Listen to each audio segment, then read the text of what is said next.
조금 읽고 건너뛰기도 하면서 오늘 주제인 이제 번역 지혜 횡단인데요.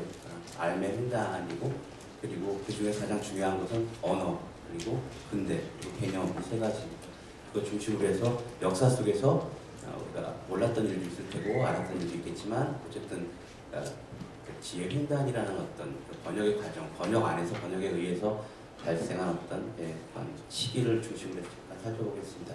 그래서 앞에 몇 줄은 그 서론에 대한 것인데요. 번역은 지혜 교류와 소통에 관련된 언어, 문화, 활동 전반을 아우릅니다. 번역을 토대로 학문의 개념, 학문과 개념, 지식이 사방으로 확산되었으며 인문학의 다양한 기록들이 대륙을 넘나들며 교류의 반역에 올라섰습니다. 번역은 근대를 개장하려는 한 방편이었으며 동서양에서 두루 언문일치를 주도해간 핵심이자 모국어의 성립에 있어서 결정적인 역할을 담당했습니다. 인류의 시작은 번역을 통해 인류의 지식입니다. 죄송합니다. 번역을 통해 번역 안에서 이동하고 횡단하고 순환하고 변형되면서 세계를 이해하고 문화를 점유하는 고유한 지성으로 거듭났다라고 말씀드릴 수 있겠습니다. 자, 번역이 어떻게 문학과 사상, 철학과 문학, 정치와 문화의 다소간 어긋나 있는 지평들을 넘나들며 한 언어를 다른 언어로 옮기는 작업이라는 비교적 단순한 정의에서 벗어나서 지식, 문명의 횡단을 통해 개념과 사유의 창문을 열고 지혜의 순간을 고민하는, 보완하는 주체였다는 사실을 잠시 살펴보려고 합니다. 흔히 얘기할 때 이제 구약 성서의 창세기 11장을 이제 번역에 대한 얘기 모티브로 많이 삼습니다. 하나의 언어를 더 이상 쓰지 못하게 됐다는 것이고, 그리고 이제 그러면서 이제 지혜 횡단의 얘기가 여기서 시작되는데, 아무튼 그리고 나서 그 다음에 쭉 정리한 것은 2페이지, 3페이지까지 넘어가면요.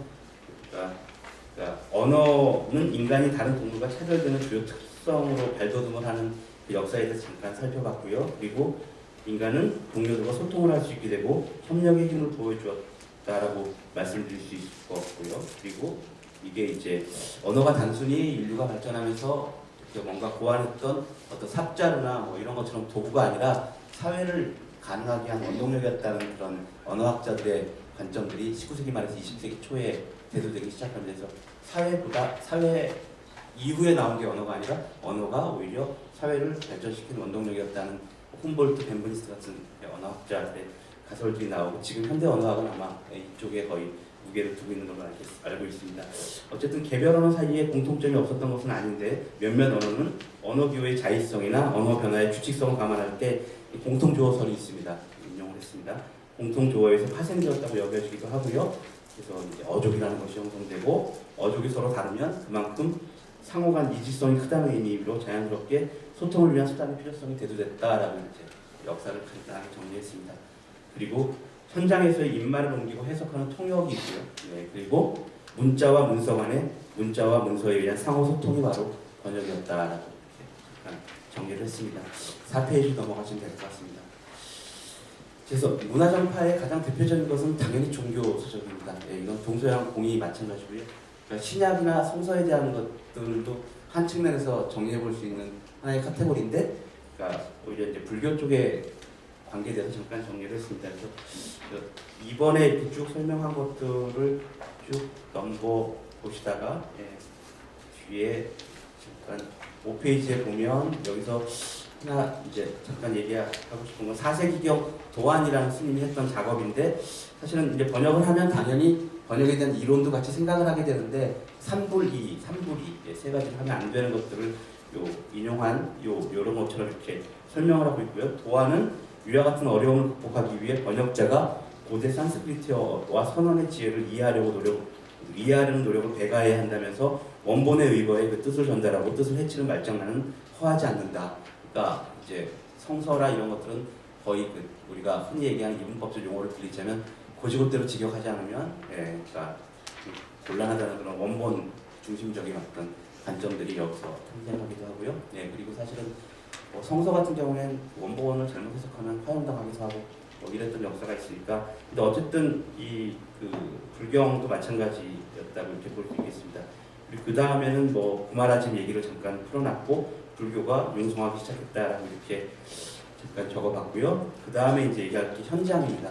서유기의 배경이 됐던 그 내용입니다. 그래서 저도 이제 여기에 관계된 글들을 이렇게 봤는데, 어쨌든 현장은 천주국으로 떠나서 그곳에서 불경을 공부한 후 17년 후에 불경 657부를 가지고 당나라 수도 장안으로 돌아왔습니다. 그 실크로드 자체가 이쪽 보면 거의 현장에 이렇게 했던 그 여행기 같은 것들도 다 볼 수가 있고요. 그래서 그 이후 계속 번역에 매달렸고, 중요한 것은 그러니까 불교가 중국에 지금 전성기를 부과하는 큰 기여했으며 대장서역기라 지금 한국에도 나와 있습니다. 이걸 남겼고 현장에 번역한 불경의 내용 가운데 가장 유명한 것은 반야신경에 등장한 색책시공 같은 것이라고 이렇게 볼 수 있겠습니다. 근데 어쨌든 그러니까 번역의 역사, 요 초창기에 이때 번역의 역사에서 그러니까 그 현장 이후에 번역을 신역이라고 부른다고 합니다. 이후부터 번역 바뀌었다는 겁니다. 이 방식 같은 것들. 자, 그래서 여기까지가 이제 그 예를 들면 불교에 관한 대한 얘기였고요. 그 다음에는 제가 좀 더 사실 친숙한 부분은 요 다음부터입니다. 또 하나의 지혜횡단이라고 대표 지을 수 있는 게 바그다드입니다. 8세기경 바그다드. 그 다음에 톨레도. 톨레도는 지금도 톨레도 그 번역학교가 남아있는 스페인에. 그리고 그 다음에 르네상스의 프랑스입니다. 요 과정에서 지혜횡단, 번역과 지혜횡단 잠깐 살펴보겠습니다. 자, 앙리메쇼닉 선생님 글을 잠깐 인용하겠습니다. 유럽은 번역에서 그리고 번역 안에서 탄생하였다. 유럽은 오로지 번역에 기반하여 제 초대를 갖추었다. 이런 식의 이제 인용을 잠깐 했고요. 자, 그리스 아테네를 중심으로 발전한 헤브라이즘 문명의 지적 유산들이 아랍어로 번역되자 8세기경 바그다드가 새로운 문화의 중심지로 부각되었습니다. 아랍인들은 역사상 최초로 조직적이고도 대규모의 번역 활동을 벌인 사람들이었습니다. 활동은 아바시드 통치 기간에 착수되었고 아바스 왕조 2대 칼리프 만수르가 바그다드에서 도시를 건설하면서 발전하기 시작해서 알마문의 통치 기간에 정점을 달했다라고 이렇게 알려져 있습니다. 그래서 이 시기의 번역 활동에 대해서는 사전에서 정리하고 있는 것들을 인용해 봤는데요. 첫 번째 원전 번역의 범위는 아랍인들은 산스크리트어, 페르시아어, 시리아어, 그리스어, 아람어 및 다른 언어들로부터 대단히 열성적으로 번역을 했다라고 정리하고 있는데, 사실 아랍어 하나밖에 모르는 만수를 위해서 다 모든 텍스트를 아랍어로 번역하라고 했고 거의 100년 정도 걸렸다라고 이렇게 얘기를 합니다. 둘째, 화제와 주제의 범위는 아랍인들은 모두 모든 종류의 지식에 관심이 있었다. 그리고 그들은 수학, 천문학, 철학, 논리학, 의학, 화학, 정치학 등의 원고를 번역했습니다. 셋째, 가장 중요한 것은 이들의 이슬람교의 지배하에 발전된 번역운동이 조직적이고 제도적이었다는 점입니다. 그리고 번역은 정부의 후원과 보조를 받았으며 번역을 착수하고 번역의 흐름을 규제하기 위해 특별한 기관이나 번역위원회가 설치됐는데 가장 대표적인 게 하우스 오브 위즈덤입니다. 지혜의 학교라고 하는 곳입니다.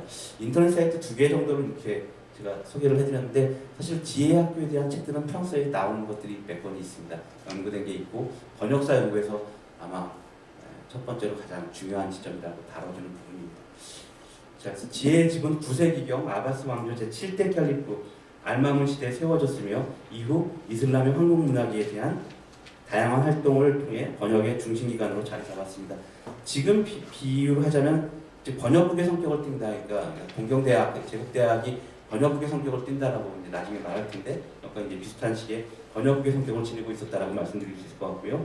좀 지나가서 지금 남아있는 자료들은 이런 제가 이제 인용한 6페이지 이런 그림 같은 게 남아있고요. 그 다음에 넘어가다 보면 7페이지입니다. 옆에 이제 그 밑에 부분 지혜의 집에서부터 잠깐 읽어보도록 하겠습니다. 지혜의 집에서는 수학, 천문학, 철학, 논리학, 의학, 화학, 정치학 등 다양한 학문 도서들의 아랍어로의 번역이 이루어졌습니다.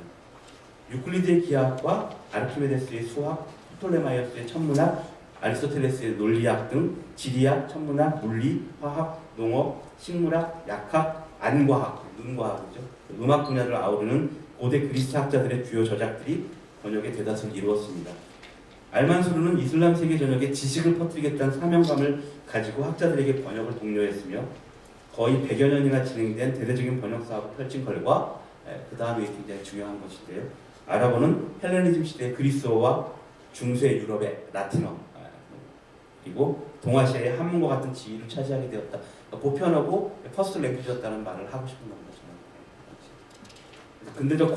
근대적 과학적 지식을 기록한 보편어, 일개 어떤 이슬람 문명권에 국한된 외국어라기보다는 근대적 과학적 지식을 기록한 보편어에 가까웠다는 말씀드릴 수 있겠습니다. 바그다드에서 번역 운동을 통해 성취된 문화적 업적은 북아프리카, 스페인, 식민지였기 때문에 그랬죠. 스페인은 12세기까지 이베리아 반도는 다 아랍 사람들이 통치했습니다. 자연스럽게 넘어가고 톨레도에서 번역을 하게 되고 그리스도가 다시 점령을 하자 라틴어로 번역됩니다. 그리고 이게 다시 12세기에 파리로 갑니다. 왜냐하면 대학이 없었거든요. 스페인에서. 대학에서 강의할 거리가 생긴 것이고 프랑스 파리 같은 소르본 대학이라든지 그러니까 하이드베르그 대학 같은 게 이제 세계 최초의 대학이라고 하는데 거기서 무엇을 가르쳤느냐 이런 것들을 번역해서 온 그런 근대 지식이라고 하는 것. 그 전까지는 거의 어쨌든 뭐 지식의 메커니즘이라는 게 이제 종교적인 그런 것들에 물론 그 전에 십자군 전쟁이 좀 복잡했는데 아무튼 번역적으로 보자면 이 정도의 이제 지형도를 갖고 있다라고 하고 이게 제가 볼 때 가장 중요한 지혜 횡단의 어떤 경로입니다. 물론 중간중간에 빠진 것들이 당연히 있을 수 있겠습니다. 어쨌든 세 가지 뽑자면 일단은 바그다드, 그 다음에 톨레도, 스페인, 그 다음에 파리입니다. 각각 8세기, 그 다음에 11, 12세기, 그 다음에 르네상스 시대입니다. 이렇게 세 가지가 이렇게 삼각형을 그면서 나중에 이제 19세기 때 동양을 통해서 중국, 일본, 한국 뭐 이런 식으로 조선 이런 식으로 이렇게 전파되는 지혜 횡단의 경로는 대강 이렇습니다. 물론 다른 경로들도 있겠죠. 뭐 중국에서 전파돼서 베트남까지 간다든지 이런 경로들이 있습니다. 다시 돌아와서 좀 더 읽어보겠습니다. 자, 바그다드에서 번역 운동을 통해 성취된 문화적 업적은 북아프리카, 스페인 등지까지 전달되었습니다. 식민지였기 때문에 당연한 것이고요.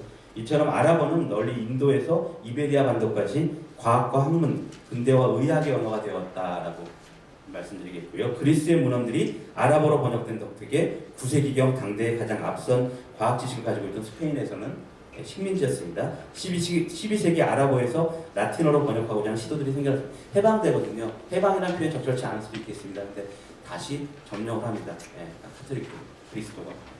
그리고 그때 동시에 무슨 일이 벌어지죠? 십자군 전쟁이 이때 4차까지 계속 가는 그런 게 같이 시기가 맞물려 있습니다. 코르바도와 그라나다, 톨레도 등지에서 아랍어로 번역된 서적들을 라틴어로 옮기려는 번역 활동이 이루어졌으며 중심은 스페인의 톨레도입니다. 중세 톨레도를 중심으로 일어난 번역 활동은 두 번째로 말씀드리는 겁니다. 바그다드 톨레도입니다. 지금은 다문화 사회가 나온 대표적인 문화 운동이었다라고 조민현 선생이 이렇게 얘기를 하는데 톨레도는 중세 번역 문화 운동의 중심지 역할을 하면서 서슬프 탄생했던 유럽의 대학에 지적인 자양분을 제공하고 르네상스 학문의 한 발판을 형성하며 근대 유럽 탄생의 기초를 마련하는 곳이었다라고 정리하고 있습니다. 자, 톨레도 역시 아까 말씀드린 지혜 학교처럼 번역 학교 지금도 남아 있습니다. 그리고 혹은 번역 대학 같은 곳이었다라고 이렇게 평가할 수 있겠고요. 그 다음에 이제 짧게 정리한 건 르네상스인데요. 자, 서유럽은 중세를 거치는 동안 기독교회의 영향으로 그리스 고전 문화와는 단절되는 습했어요. 따라서 고대의 대다수 저작들이 사실상 잊혀진 것과 마찬가지의 상태였는데 이슬람 세계에서는 그렇지 않았던 거죠. 앞서갔던 것이요.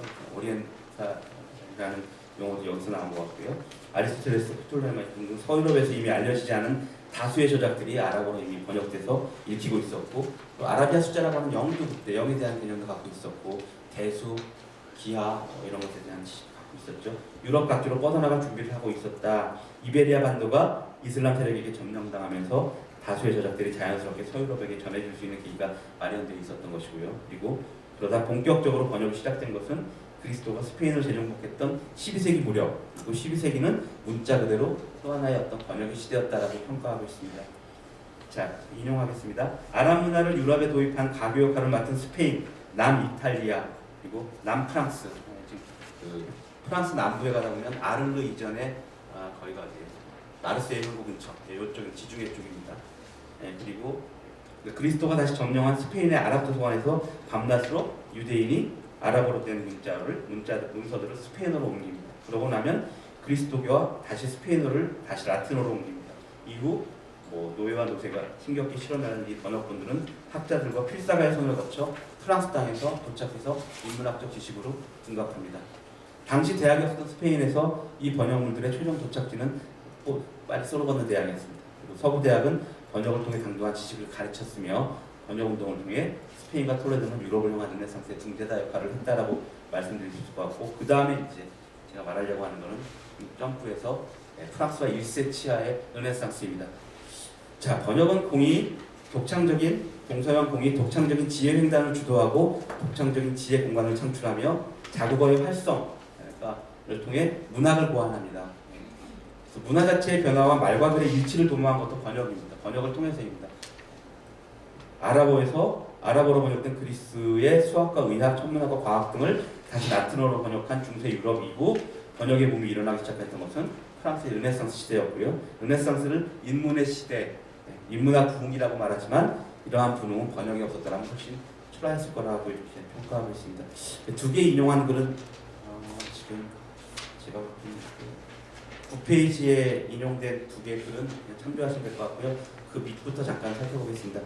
그러니까 르네상스 시대의 가장 중요한 번역가가 세 명을 꼽고 있는데 한 명은 에티엔 돌레라는 사람입니다. 최초의 인쇄업자였고 프랑스와 1세의 명을 받아서 라틴어 프랑스어 라틴어 사전을 집필한 데 참여했고, 그다가 이제 한 구절 잘못 번역해서 한 구절은 아니고 상당히 몇 부분을 그러니까 무신론적으로 번역해서 나중에 파형을 당하는 그런 불운한 그런 학자이기도 했습니다.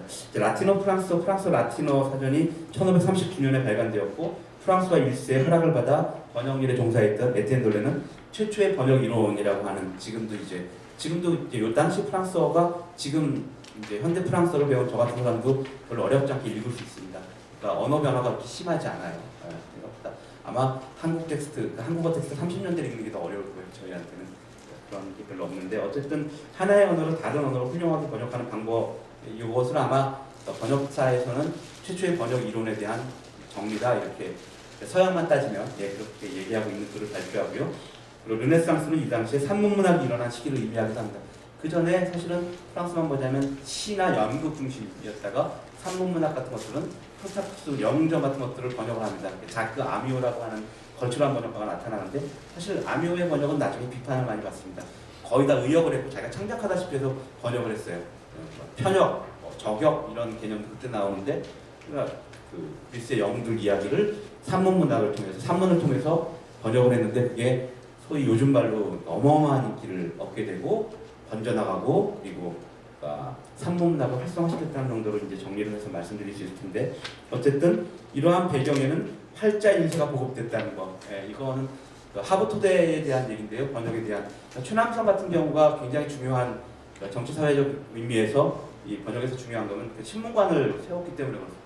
활자 매체를 갖고 있었고 에티엔 돌레도 마찬가지입니다. 그래서 당시 활자 인쇄가 보급되고 그리스나 라틴어를 해독할 수 있는 계급만이 독자의 시대가 종말을 보였습니다.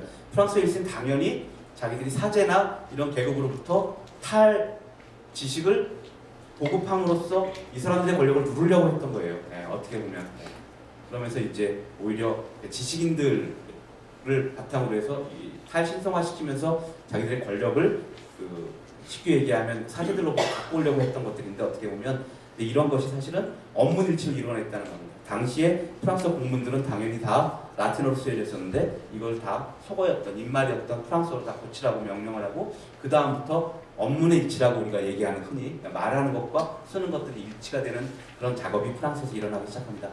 그래서 뭐 한국어도 그런 것 같아요. 그러니까 저도 정확히 잘 모르지만 그러니까 텔레비전 같은 거, 사극 같은 거 보다 하면 금일, 내, 초선 이런 문장을 쪽지를 주고 말을 할 때는 오늘 초선이 온답니다. 뭐 이런 것들을 본 적이 있어요. 그러니까 입말과 끝말이 일치하지 않았습니다. 내가 한자를 빌려서 썼으니까 그렇고요. 그래서 프랑스와 1세는 라틴어로 된 문서를 당시에 속어였던 프랑스어로 번역할 것을 명령했고요. 그리고 이게 이제 번역사에서 가장 중요한 사건 중에 하나라고 이렇게 얘기를 합니다. 업문일치는 이렇게 번역을 통해 착수되었고 프랑스어로 번역된 다수의 그리스 작품이 엄청난 인기와 더불어 대중들의 품으로 파고들었고요. 그래서 그 다음에 적어놓은 거는 조금 아까 이제 잠깐 말씀드린 것 똑같습니다. 자, 그 다음 부분은 조금 읽어야 될 것 같습니다. 번역의 역사를 새삼 줄쳐내지 않아도 번역은 지워지지 않습니다. 그러니까 번역은 생략되지 않아요. 제가 생각할 때. 그래도 번역에 대해서 글도 많이 쓰고 연구도 많이 하고 나름 일본에도 가보고 여기서 자료도 찾아보고 했는데 번역을 생략할 수 있다고 생각하는 사람들이 문제인 것 같아요. 근데 번역은 생략되지 않습니다. 지워지지 않고 독서의 메커니즘과 지식의 순환체계가 번역이고 번역의 속성이며 번역의 역사성, 번역이라는 이름으로 붙여야 할 인간의 정신 활동이기 때문에 그렇습니다. 헬레니즘의 매개 역할을 했던 아바스 왕조에서 그리스의 의학, 천문학, 기하학, 수학, 철학서적을 아랍어로 번역해낸 성과물이 코르도바를 수도로 삼아 이주한 아랍인의 손에 의해서 스페인으로 옮겨왔다고 말씀드렸습니다.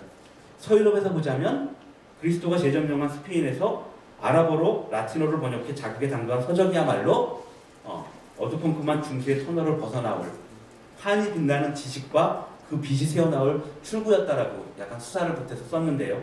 아랍어를 번역한 라틴어 텍스트는 또 프랑스어와 영어, 독일어와 어떻게 경쟁할 것인가? 그 말로 하던 프랑스어를 어떻게 글로 일치시킬 것인가? 라틴어로 사제들이 점령해내온 지식의 권위와 위상은 어떻게 번역으로 인해 몰락에 들어갔는가? 번역은 늘 중인들이 주로 대부분 중인들에 의해서 이제 진행이 됩니다. 지식이라는 게 대부분 그렇죠. 언어, 지식, 권력의 탄신성화는 번역으로 마주하게 될 피해갈 수 없는 숙명가도 같은 것이었는데 공이 동아시아 삼국뿐만 아니라 서양도 마찬가지의 과정을 걷는다고 이렇게 보시면 될 것 같아요. 동서양을 막론하고 번역이 대부분 중인들의 손에 대부분이라고 했습니다. 손에 의해서 행해진 것은 우연이 아닐 것 같습니다. 자, 그래서 그 다음에는 시간 이렇게 많이 주어지진 않을 텐데, 자, 그래서 이제 동양으로 넘어와서 잠깐 보도록 할 텐데요. 그러니까 지금 쭉 넘어가면 처음에는 이제 한자 문화권에 속한 그런 동양의 국가들, 한국, 일본, 베트남 등지에서 번역을 통해 자국어, 모국어에 대한 인식과 탈 중심화 이런 것들이 어떻게 일어나는가를 쭉 쓴 것 같고, 그러니까 사실은 한국어 문장의 규범은 번역을 통해 만들어졌다고 하는 게 제 생각이고요. 그게 언해라는 것입니다. 언해라는 것. 근데 이제 집에 언해가 있어요. 저희 집에 개인적으로. 이제 그 춘향전 필사본도 있고 남아있는 게 있습니다. 그 할아버지께서 서당하셔가지고 예전에 6.25 때 할머니께서 한 5천 원을 태워버렸대요. 너무 돌아다니시고 가족이 어려운데 이런 책이 무슨 필요가 있냐. 아마 그렇게 안 태워버렸으면 저는 아마 학교에 안 남고 그 자료 가지고 그냥 먹고 살았을 것 같은데, 춘향전 필사본 같은 것도 지금 집에 있어요. 읽어보면 숙종대환, 즉위칠년, 안민 뭐하고 읽을 수가 없어요. 한자를 이렇게 해서 조어만 이렇게 해서 붙여 쓴 겁니다.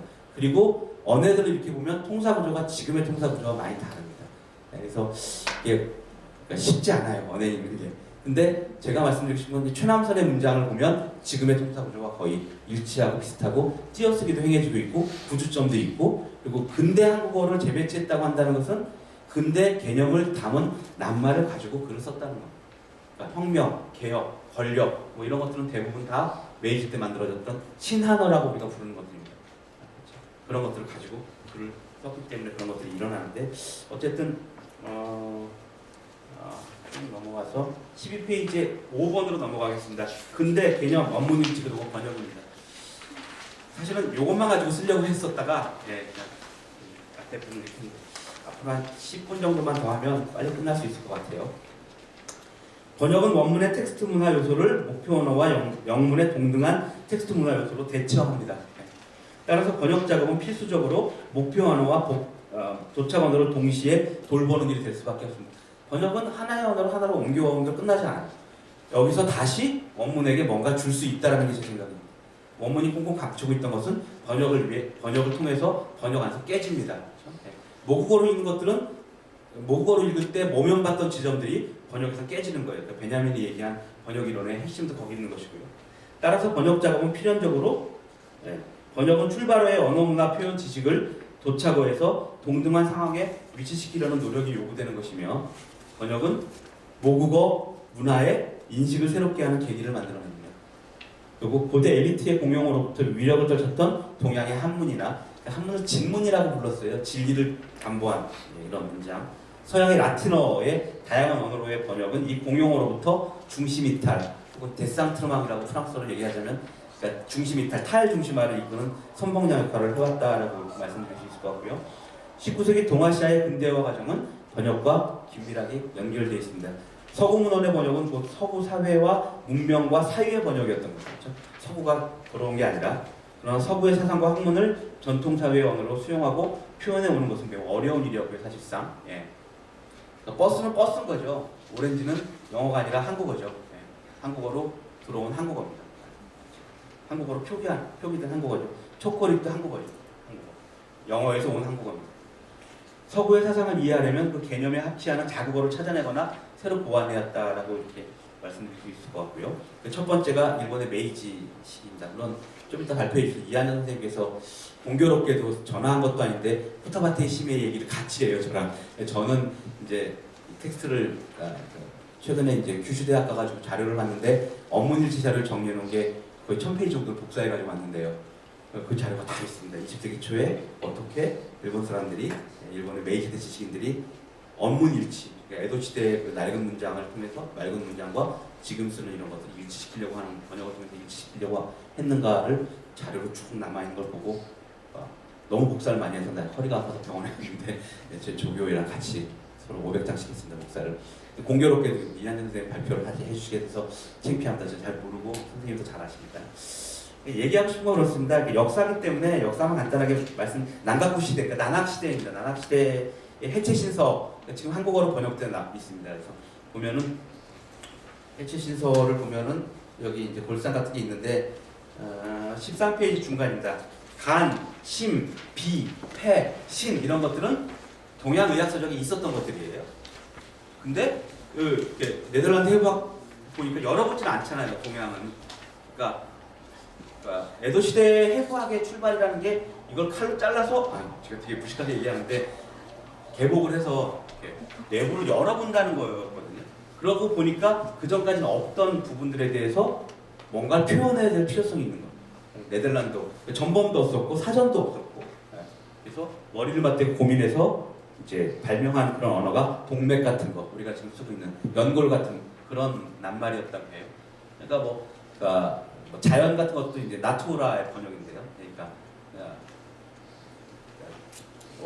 그런 식의 이제 야나부 아키라가 쓴 그러니까 번역어의 성립이라는 책에 보면 이제 몇 가지 개념어들을 번역하기 위해서 어떤 과정을 거쳤는가 상세하게 드러나 있습니다. 네덜란드 원어에 상응하는 한자어를 사용해서 번역을 진행하는 동시에 동맥이나 연골처럼 당시 동양 의학서에는 존재하지 않은 낱말은 한자를 더 신조어를 고안했다는 것입니다. 해체 신서의 일본어 번역은 동양에서도 몸의 장기들을 개별적인 신체로 인식하는 서구의 해부학의 사고방식이 보편적인 것으로 확산되는 데 영향을 미쳤습니다.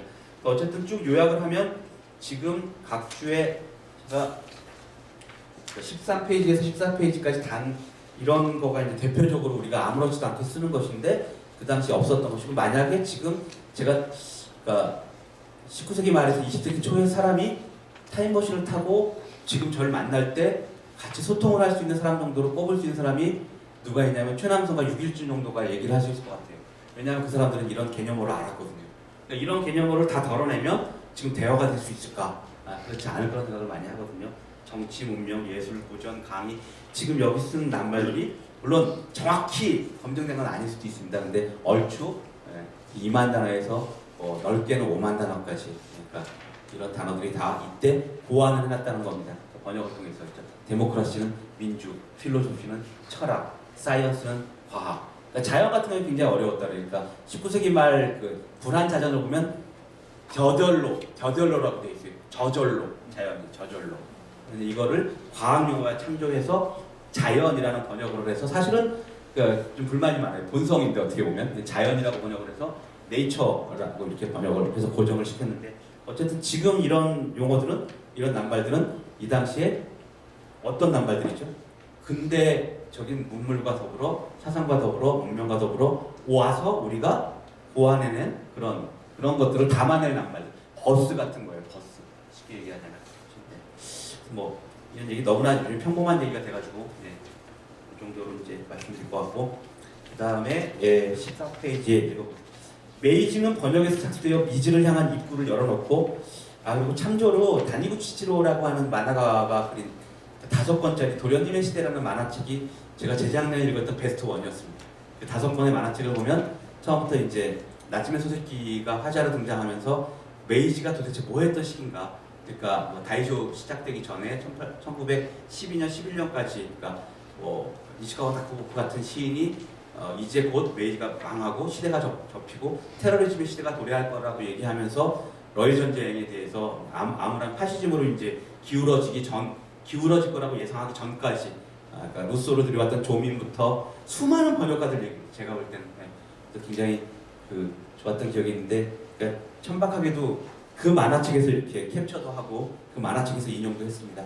오히려 강의를 할 때 좀 이게 편해서 해봤습니다. 자, 좀 읽어보겠습니다. 메이지는 번역에서 착수되어 미지를 향한 입구를 열어놓고 막을 내렸던 번역의 시대였다. 메이지 시대 지식인들은 서구의 문명을 한자라는 동아시아 문명의 공통 유산에 녹여내려고 시도했습니다. 그러니까 이거를 그렇게 한 거죠. 그들은 근대 이후 서양어를 대량으로 번역하는 과정에서 한자를 이용해서 새로운 용어나 개념어를 만들어냈는데, 그러니까 이렇게 새롭게 만든 번역 어휘를 신한어라고 부릅니다. 그래서 고모리 유이치 같은 사람은 그래서 오히려 지금 하나로 고정되지 않는 훈독운동 이런 것들이 헷갈리게 된다는 거죠. 이 두 개서 없었던 그런 일입니다. 중국은 양계초랑 루신의 예를 이제 들어서 잠깐 써봤고요. 루신 같은 경우에는 그러니까 저도 이제 번역론에서 오히려 더 중요한 것 같아요. 그러니까 딱딱한 번역. 그러니까 프롤레타리아란 말이 그대로 음차에 쓰더라도 뭐 불쾌하지 말아라. 그리고 지금 낡은 중국어를 거기서 벗어나는 좀 우리가 볼 때 낯설고 그런 것들을 딱딱하게 그대로 경역이라고 합니다. 경역. 그대로 번역을 해도 불쾌하지 말아라. 불쾌해서 할 수 없다. 우울해도. 그렇게 하더라도 이제 음체를 기억해야 한다. 이런 얘기를 하면서 흔히 얘기하는 그러니까 문언문에서 백화문으로의 어떤 그 낡은 중국어에서 근대 중국어로의 가는 과정을 그러니까 번역을 통해서 이렇게 일구어낼 수 있다라고 이렇게 생각을 하면서 번역을 또 엄청나게 많이 했던. 루시는 사실상 일본어 중역을 많이 또 했죠. 그러면서 이제 중역에 대해서도 왜 중역의 필요성을 다급함에다가 일단 설명을 해요. 급하다 우리는 원문이 뭐만 이렇게 중요한 게 아니라 무엇을 가지고 오는 게 더 중요한가 이런 얘기를 하면서 번역을 합니다. 그 정도로 이렇게 말씀드릴 것 같고 마지막에 최함선입니다. 한국 근대문학이 새로운 의미를 발견하는데 번안과 번역을 통한 서양 문화의 체험이 자리합니다. 사실은 이렇게 말씀드리면 뭐 어떻게 생각하실지 모르겠지만 저는 국문과 발표에 많이 불려나가고 그리고 추남서에 대한 논문을 몇 번 썼고 또 기목을 가지고 포닥을 했고 해서 얘기할 때 그쪽 분들이랑 작업을 많이 해요. 개화기 쪽. 아마 제가 비평을 안 했으면 지금도 그 짓을 하고 그 일 죄송합니다. 그 짓은 아니고 그 일을 하고 있을 텐데 그래서 모임도 있습니다. 정기적으로. 제가 가장 사랑하는 사람들의 모임이에요. 연대 황호덕, 박진영, 연대의 성대주, 큰일 날 뻔했습니다. 연대 구인모, 그리고 그런 분들이 한 15명, 20명 정도 모여서 매번 스타디를 하는데 손성질, 번역문학 하는 사람들이에요. 근데 이분들이랑 얘기하면서 이제 얘기하는 게 제가 불문과이기 때문에 비교적 말하는 게 좀 편하다는 거예요. 김억에 대해서 글 쓰면서 한국의 자유시험은 사설시조랑 작가에서 온 게 아니라 번역을 통해서 왔다라고 썼어요. 그랬더니 되게 좋아해 주시는 거예요, 은근히. 그리고 번역문학은 당시에 한국 근대문학의 변방이 아니라 본방이었다라는 표현을 썼습니다. 그랬더니 그것도 또 이렇게 좋아해 주시고 그리고 그 당시에는 사실은 그러니까 20세기 초의 문학이라고 하는 건 현진공 같은 사람도 동문학자였고 번역가였고 염상석도 마찬가지였고 거의 대부분 외국 문학한 사람들이 근대문학을 주도해 나갔을 때 그러니까 번역인 줄 아는데 창작인 경우, 창작인 줄 아는데 번역인 경우가 되게 많습니다. 배따라기는 번역이라고 밝혀졌죠. 예를 들어서. 근데 그걸 딱 구분해서 한국 문학은 자생적이라는 말을 통해서 손을 딱 그면서 이거를 이제 문학사에서 내쳤지 않습니까? 그래서 지금은 그렇게 바라보지 않아요. 한국의 근대 한국어가 한국어의 에크리튜드, 즉 서기천이가 어떻게 재배치됐는가 하면 번역을 통해 재배치됐다라고 이렇게 보는 게 일반론이고 그리고 거의 대부분 일본어를 통한 중역을 통해서 번역됐다는 게 일반론입니다. 근데 중역을 통한 것이 베꼈다라든지 일방적으로 그런 식의 인식에서 또 벗어나기 시작해요. 한국어로 표상을 했단 말이죠. 근데 띄어쓰기도 개발하고 방점도 하고 그리고 그것들을 한국어로 그대로 그러니까 중역을 통해서 번역을 했어도 한국어로 표상하는 것 자체가 이미 어떤 실험이라는 글을 써서 그의 최우수 논문상을 받았습니다. 감사합니다. 완전히 오늘 제가 이런 잠깐 읽어보겠습니다. 프랑스, 영국, 독일을 망라한 외국 근대 사상사와 근대 문학이 번역을 통해 국내에 물밀 당도하기 시작하였고 한국어로 직접 표기하는 과정입니다. 한국어로 직접 표기하는 과정이라는 건 그 전에 이런 일이 많이 없었다는 걸 얘기하는 겁니다.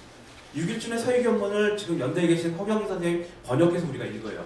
지금 원문을 들여다보면 아마 읽을 수 있는 분 별로 없을 겁니다. 80%가 한문이고요. 북한문 혼용치라고 우리한테 얘기했지만 거의 한자를 다 노출한 다음에 조사와 전미사를 다 이런 것들이나 입말을 가져다가 이렇게 컴포지션에서 썼습니다. 물론 이 한자어들은 대부분 후쿠자와 유키치의 서양 사정에서 갖고 온 게 절반이고요. 그래서 근대 우리가 말한 개념어를 그대로 다 해서 북한문 혼용치라는 그 선택 자체가 이미 에크리트리의 혁신이라고 저는 생각을 하는데 그렇게 한 것. 그 이후에 그게 1889년, 1898년이죠. 그리고 최남선이 소년이라는 잡지를 낼 때 어마어마하게 변합니다. 그 당시에 이미. 소년은 여러분들이 어지간하면 다 읽을 수 있어요. 지금도. 읽을 수 있어요. 1908년인데 그 다음에 김억이 온해의 무도를 낸 1919년입니다. 이 세 가지 지점을 통해서 번역을 통해서 일본어 중역을 통해서 한국의 근대 한국어의 표본이 만들어지고 형성되고 재배치됐다는 게 저희의 생각이고 그런 연구를 하고 있습니다. 자, 그래서 근대 한국어의 재배치라는 커다란 사건과 함께 이해됩니다. 쭉 넘어간 다음에 그래서 끝낼 때가 지금 넘은 것 같은데요. 최남선 얘기만 잠깐 하면 처음에 이제 그 유학생으로 뽑혀가지고 200명 중에 들어서 14살 때인가 개유 의숙으로 유학을 가서 6개월 만에 돌아와요. 다시 조선으로 돌아오는데 그때 그러니까 이제 같이 그 유학 시험을 봤는데 지금처럼 그러니까 예를 들어서 아버지가 그 교사라서 이렇게 부정한 것처럼 양반 자제들 몇몇이 이제 백으로 같이 유학을 갔어요. 근데 그 친구들이 그러니까 뭐 유학이나 다니고 맨날 이러는 꼴을 보고 아주 구토를 하고 막 이러다가 그러니까 성병에 걸려가지고 최남선 일본어를 잘했습니다. 그리고 하나를 배웠기 때문에 전 자전 같은 걸 이렇게 보면서 최남선 자전이 주시경의 자전을 베낀 게 아닌가 했는데 자기가 만든 거예요. 그렇죠? 어쨌든 일본어 통역을 해주다가 어린 최남선이 짜증이 난 거예요. 화가 나고 다시 아무 말도 안 하고 이제 편지로는 고종에게 오기는 편지는 아파서 왔다 해서 다시 왔다가 2년 3년 정도 후에 그러니까 메이지가 아니라 거기가 어디죠? 와세다 대학 지리역사학과로 유학을 가면서 지금 한국의 돈으로 따지면 한 100억 정도를 들고 갑니다. 100억 정도를 들고 가서 뭐를 했냐 하면 또 1년을 넘지 못하는 유학 기간 동안에 내내 한 게 조판 같은 걸 구했어요. 그러니까 소년 영인보도 이렇게 보면 나이아가라 폭포가 있고 나폴레옹 대제의 사진이 있고 그 다음에 그 스미스의 자조론 원문이 있고 다 이런 것들 갖고 근대 계몽의 무기 그러니까 주권을 뺏겨가는데 어쨌든 지식이나 계몽 그리고 어떤 그 무지를 척파하겠다는 의도하에서 소년들을 물론 그 잡지 모델도 일본의 모델을 그대로 베낀 거 합니다. 그 모델을 그대로 갖고 오기도 한데 그러면서 이제 그 인쇄 활자를 사고 인쇄 기계를 사고 일본인 조판공을 한 명 데리고 배를 타고 와서 신문관을 만들고 거기서 이제 처음 낸 게 소년이라는 잡지. 소년은 아무튼 소년에 어떤 글이 실리냐면 자, 쭉 보면 다 끝났습니다. 18페이지를 보면 한번 읽어보겠습니다. 이게 어렵지가 않아요. 지금 보면. 자, 그래서 그 위에 잠깐 보면 그러니까 신문관 같은 인쇄 매체라는 하부 구조의 버팀목이 없었으면 이제 안 됐다는 것이고 그리고 그 다음에 근대 한국어는 번역 과정에서 언어식 문장이나 구어식 표현들, 전통 한자, 메이지 시대 한자를 조합해서 만들어졌다라고 이렇게 말씀드릴 수 있고요. 이러한 조합이 대부분 번역을 통해서 이루어졌습니다. 번역은 그야말로 한국어 규범을 실험해보고 시연해보고 연습해보는 장이었던 거죠. 예. 다시 말해 최남선의 번역은 근대 문물과 사회, 문명을 반영하는 다양한 어휘들과 근대 개념어들을 녹여내는 과정이었고 근대 한국어 문장을 형성하는 데 지대한 영향을 끼쳤다라고 말씀드리겠습니다. 자, 빅토리고의 레미제라블 중에서 ABC계 일부죠. ABC계의 영어 추가권의 일본어 번역을 참조해서 최남선이 번역한 마지막 부분에서 제가 발췌한 건데요. 야만, 세리지, 야만. 우리는 이 말의 뜻을 해석할지로다. 도끼를 들고 창을 들면서 포효하고 규환하고 파리의 시가로 닫고 지친한 이 머리털을 곤두세운 과격한 사람들은 그 목적으로 우뚜한 것을 가졌나뇨? 목적이 어땠느냐? 이런 말이에요. 어렵지 않아요, 절대. 그네들은 압제의 멸망을 바랬다. 이 정도 상태로 읽을 수 있다는 게 그 전에 글에 비하면 굉장히 획기적이거든요. 학정의 멸망을, 창검의 멸망을, 어른에게는 직업, 어린이에게는 교육, 부인의 자유에 대하여 하는 사회의 민의 평등 우에 암호에든지 아무런 간에 의식, 암호에든지 아무런 간에 사상, 세계의 극락하고 진보라는 말을 씁니다. 신조어죠, 이것도.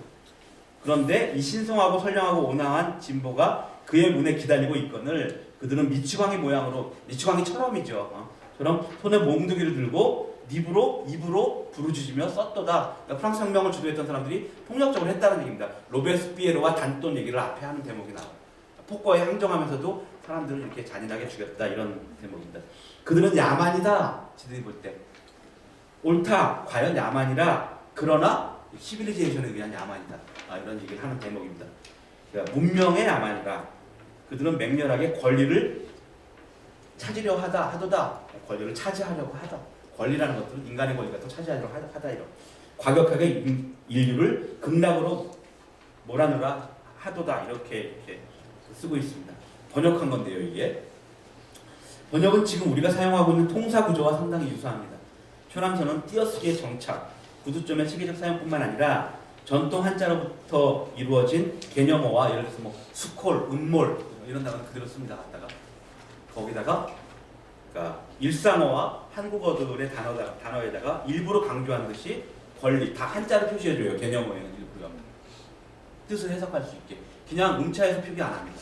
신조어였기 때문에 당시에 권리, 문명, 진보, 직업, 교육, 평등, 자유, 사회혁명, 근대, 체계화 같은 거 아까 앞에서 제가 메이지 때 만들었다는 신한어 같은 것들입니다. 일본 사람들이 그런 거 그렇게 번역을 했고 그걸 천안선이 다시 번역을 하는 거죠. 그래서 개념어를 혼종적으로 배치했다는 사실을 보여줍니다. 구어적 표현, 조사, 접속어로 이와 같은 낱말들을 서로 연결해 최남선은 근대 한국어의 서기체계, 그러니까 에크리tur이라고 부르는 것들을 확립하는 데 기여했고 그의 번역은 기존의 한문맥과 서구의 구문맥이라고 하는 것들을 착종한 언어문화의 횡단과 그 실천적 결과를 보여줍니다. 당시 번역은 일본어, 중국어, 한국어, 서양어라는 커다란 부채를 들고 그 폭에서 저항의 담론을 만들어내고 계몽과 근대 사상의 초석을 다져나가는 동시에 근대 한국어의 정착의 근간을 만들어내었습니다. 1895년 6일 중에 서해교문에서 보여줬던 국한문 혼용죄의 실험 이후 최남선은 근대 한국어의 토대를 만들어내고 살점을 굴려나갔습니다. 우리말은 번역은 말과 글의 일치를 궁리하면서 서구의 지식과 사상을 다시 영토화하는 과정입니다. 이걸 우리가 번안이라고 흔히 부르는 겁니다. 아답테이션이라고 하는 겁니다. 그리고 계몽과 합리를 전파하고 교육할 이데올로기의 변형자, 앙리베이션 이게 인용했는데요. 번역은 항상 이데올로기의 변형자의 자격으로 글을 바꾼다라는 말을 얘기했던 것이고 언어 정치적 상황을 주도해 나갑니다. 이게 정치적인 일인 거죠. 이것도 어떻게 보면 번역은 새로운 관계, 모더니티 그리고 신어 생성의 정착 과정을 적나라하게 드러내면서 언어, 근대 개념이 지혜 횡단 속에서 형성되는 구체적이고 실질적인 장이었다라고 이렇게 말씀드릴 수 있겠습니다. 고려대학교 도서관에 보면은 이제 아세아 연구소에서 1978년 정도에 완성한 최남선 전집이 있습니다. 1인이 이만큼을 썼어요.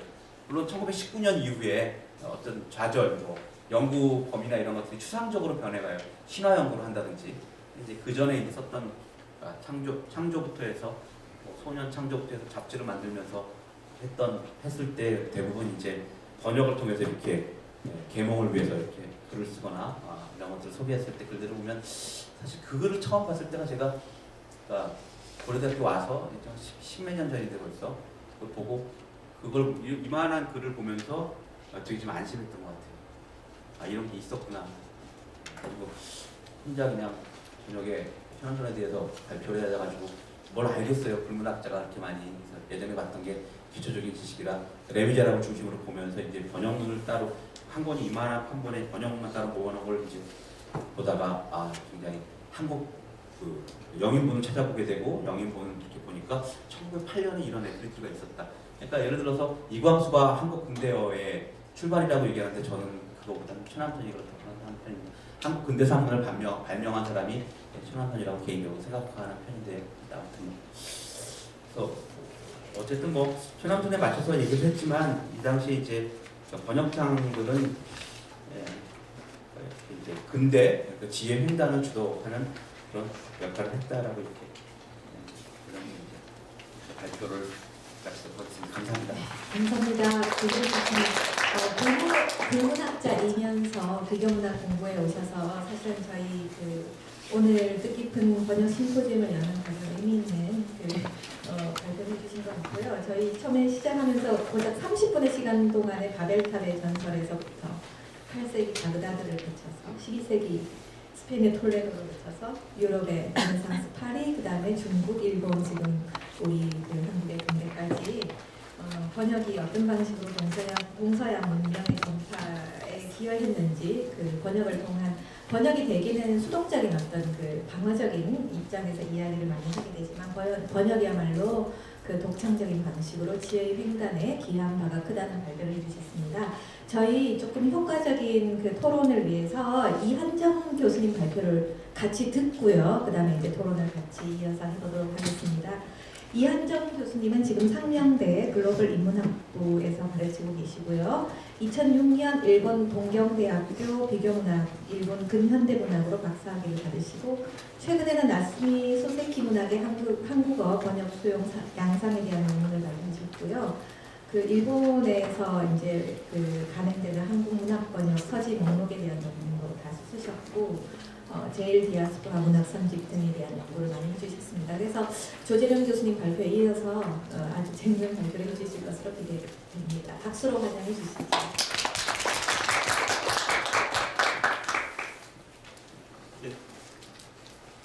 예, 방금 전에 소개받은 상명대학교 이한창입니다.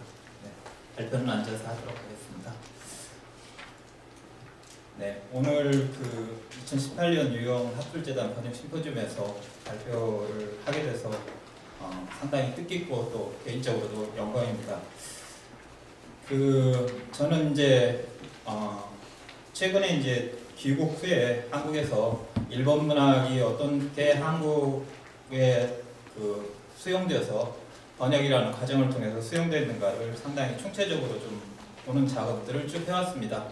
그건 일본에 유학 가기 전부터 좀 했던 작업을 돌아와서 하게 됐는데 마침 제가 유학 갔던 곳이 비교문화라고 하는 그런 곳을 하는 그런 연구실이었고요. 거기에서 이제 늘 수업에서 노출돼서 하는 게 이제 번역이라는 거에 대한 연구가 하나 있었습니다.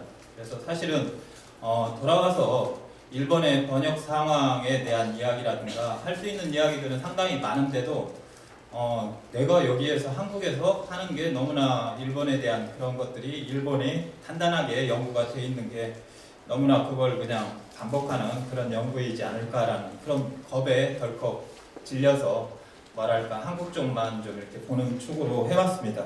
네, 마침 이번에 그 이영진 교수님께서 일본 쪽 상황을 좀 한번 선생님이 그냥 생각하는 대로 설명을 좀 하면 좋겠다. 관심 있는 쪽으로 설명을 해달라 했는데 너무나 그 말을 듣고 내가 한국에서 뭔가 해볼 수 있는 일이 생겼구나라는 걸 오래간만에 느꼈습니다. 그래서 의욕 있게 준비를 하려던 차에 입학사정관 교수 입학사정관으로 뽑혀가가지고 거기에서 여러 시간들을 소비하느라고 좀 더 디테일하게 세세하게 그 자료집으로서는 준비를 못했습니다. 오늘 그 조재림 교수님께서 다행히 그 부분을 많이 메꿔주시고 해서 좀 더 제가 이야기할 수 있는 그런 편안함이 있다라고 생각합니다. 앞으로 아까 이사장님께서도 말씀하시고 해서 조금 이걸 뭔가가 이렇게 글로 표현할 수 있는 자리가 또 기회가 생긴다면 좀 더 디테일한 부분들은 더 보완을 해서 일본의 그런 어떤 문학에 대한 그런 번역이라는 게 어떤 건지 일본에 이미 연구가 되어 있지만 한국인의 관점으로서 한번 정리해 볼 수 있는 기회도 삼으면 좋겠다라는 것을 그 인사 말씀 해주시는 데서 좀 느꼈습니다. 그래서 오늘 제가 그 얘기 이제 말씀드리고자 해서 제목으로 잡았는데 외부 세계와 일본 근대문학입니다. 근데 상당히 이 제목을 잡고 좀 창피한 너무나 이렇게 조금 뭐랄까 그런 창피한 느낌이 들었어요. 갑자기 뭔가 번역이라는 단어를 넣어야 될 텐데 라는 게 하는데 번역 심포지면서 번역이라는 단어를 또 어떻게 살려야 할까라는 고민도 있다가 이렇게 했는데 그리고 나서는 하나의 제목을 그냥 좀 촌스럽지만 일단 잡고 나서 이 얘기를 진행시키다 보니까 내 안에 뭔가 이 점에 대해서 이야기하고 싶었던 게 있다라는 게 알게 됐습니다. 그래서 오늘 이제 제가 중심적으로 말씀드리고 싶은 것은 외부 세계의 공기가 일본에 들어와서 일본 내부에 그러니까 일본 내부에 있는 탁탁한 공기를 어떻게 환기시켰는가 라는 그런 점입니다. 그 환기시켰다라고 하는 것은 결코 일본 어떤 문화에 대한 그런 일본 문학에 대한 그 나쁜 그런 이미지가 아니라 좀 더 새롭게 일본 문화가 일본 문학이 나타날 수 있는 그런 것들 제공했다라고 생각합니다.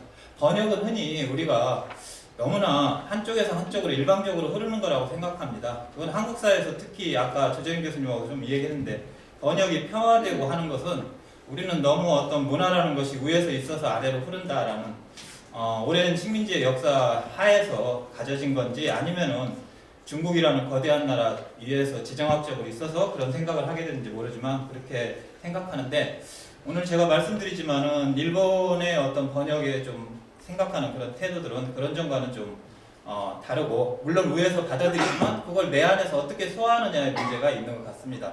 그런 점들을 말씀드리도록 하겠습니다. 그래서 한 30분 정도 말씀을 해달라고 해서 세 장으로 나눠서 일단 했는데 첫 번째 장에서는 문화의 디자인이라는 제목을 해서 번역이 어떻게 문화적 설계도를 그려나가는가에 대한 말씀을 드리고자 합니다. 그리고 두 번째에서는 그러한 설계도를 바탕으로 해서 어떤 게 번역을 통해서 생성이 되는가, 새로운 게 만들어지는가 이런 것들을 이제 말씀드리고 세 번째로는 역시 번역은 위에서 아래로 흐르는 일방 통로가 아니라 쌍방 통로처럼 상호 번역의 개념에서 번역이라는 게 어떤 의미가 있는가 이런 세 가지 점을 좀 근대 문학을 중심으로 해서 말씀을 드리도록 하겠습니다. 참고로 아까 그 이사장님의 말씀에서도 나왔지만 일본의 번역은 문학에 한하지 않습니다. 사실 일본이라는 근대 나라를 구조적으로 전면적으로 바꾸는데 역할을 했던 게 일본의 번역입니다. 그에 대해서는 이제 제 페이퍼 안에 각주에도 달려 있지만 마루야마 마사오하고 가토 슈이치가 논한 그런 작은 그 책인데요. 한국어로도 번역됐고 그래서 거기에서 많이 나타나 있고요. 정치, 사회 그리고 일본 사람들의 어떤 조직적인 면에서 번역에 했던 역할이 뭔가라는 게 이제 이야기할 수 있고 또 하나는 단지 번역이 어떤 감정의 이입, 다른 나라의 풍속을 들여오는 게 아니라 우리가 지금까지 지니지 못했던 사고방식, 생각을 새롭게 싹트게 했다. 이런 점은 이제 아까 조재림 교수님의 발표 중에서 나왔던 야나부 아키라의 번역어 성립사전, 한국어에도 번역이 되어 있습니다. 그리고 이제 이런 식으로 아까 마루야마 책도 그렇고 일본에서는 이렇게 핸디하게 가볍게 문고판으로 나와 있습니다. 그래서 그 마루야마 마사오의 그 책과 이 책은 문고판으로 이렇게 나와 있어서 일반 사람들도 손쉽게 접하는 그런 책으로서 번역이 일본 사회에 미친 어떤 영향이 상당히 크게 조망을 받고 있습니다. 그에 비해서는 문학에 대해서 번역이라는 것은 어떤 관계가 있는가라는 것은 사실 가볍게 손쉽게 책으로 읽을 수 있는 것들은 그렇게 생각보다는 많지 않아요. 하지만 그 연구는 앞으로 제가 말씀드리겠지만 연구뿐만이 아니라 그 자료적인 축적은 상당히 디테일하게 되어 있고 연구도 촘촘히 이루어지고 있다는 것을 먼저 말씀드립니다. 어떻게 보면 오늘 이제 여러분들한테 말씀드리는 건 그에 대한 제 나름대로의 정리했던 부분을 좀 이렇게 보고드리는 형식으로서 말씀드리도록 하겠습니다. 그래서 먼저 그 소설이라는 말이 처음부터 이렇게 말씀을 드리면 소설이라는 말이 문학 영역에 하나의 일본에서 소설이라는 말이 문학 영역에 포괄되는 것은 1886년에 간행된 쯔보우치 쇼요라는 사람, 이 사람은 이제 몇 번 더 얘기를 하겠지만 이 사람의 소설 신수라는 책에 의해서입니다. 말 그대로 여기에 소설이라는 말이 처음 붙었습니다. 그래서 흔히 말하면 이 책은 지금으로 말하면 사르트르의 소설이란 무엇인가 이와 같은 책입니다. 그래서 소설의 정말 알짜는 뭔가라고 하는데 여기에서 쯔보우치 쇼요가 이야기하는 것은 어떤 거냐면은 소설이라는 것은 세태풍속만 그리는 게 아니다. 인간의 인정, 안에 마음속에 있는 108원내를 끄집어내서 헤집어내서 완전 속속들이 그려야 된다. 그게 소설가 임무다라는 것을 이 책에서 이야기하고 있습니다.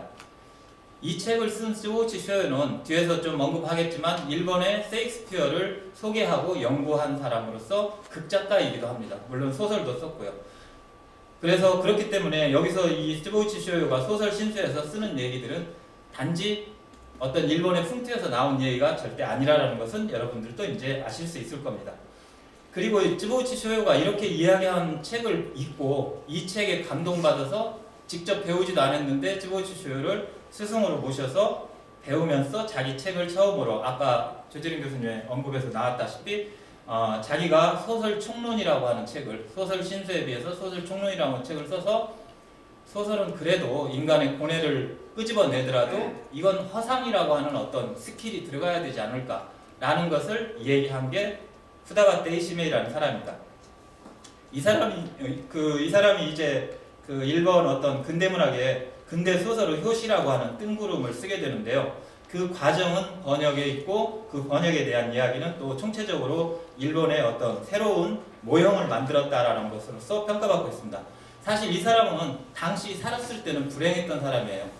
이 사람의 후다바테 이시메이라고 하는 예명 그 소설명 자체 본명은 아닌데요. 본명도 러시아 외교관이 되려는 꿈을 꿈고 도쿄 외국어 대학에 입학을 했던 사람인데 아버지도 그에 대한 기대도 걸고 그리고 이 당시는 입신 출신이라고 해서 대부분 시골에서 올라온 사람들이 도쿄에서 공부를 하면서 이 나라를 짊어지겠다라는 그런 포부를 가진데 후다바테 이시메이도 역시 그런 생각이 있었는데